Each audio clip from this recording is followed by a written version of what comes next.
a clean debt ceiling off the table? Well, I don't see why you would continue the past behavior. I would think, for one standpoint, if you've just talked the question, is a clean debt ceiling?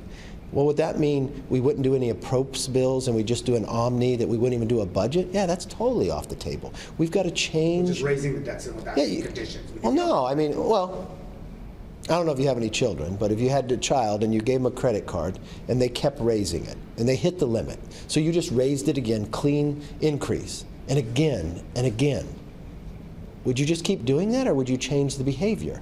We're 6 months away. Why wouldn't we sit down now and change this behavior?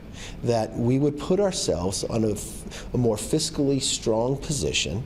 It would make the future generation, make our nation stronger, make the economics and stronger for this country. I think that's why we should sit down, and I would welcome. It's the first conversation I had with the president of winning speaker, the things I wanted to sit down and talk with him about.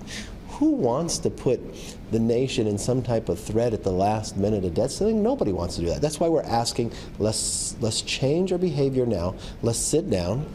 He's the president. We're the majority in the House. The Democrats are the majority in the Senate.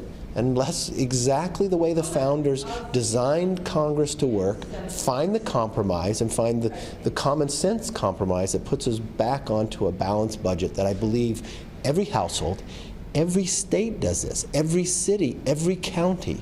Why would the Democrats sit back and say, just raise it with no discussion? Nobody else can do that, and I don't think the American people want that. Is the focus just on the discretionary side or mandatory as well? Or everything on the table? You've got to protect Medicare and Social Security, and the path that the Democrats are going, they're going to go bankrupt. So the thing I look at is, let's sit down and find a place that we can protect Medicare and Social Security for the future generations. Let's put our house in order in how we're going to spend, and let's make the investments we need to make America stronger.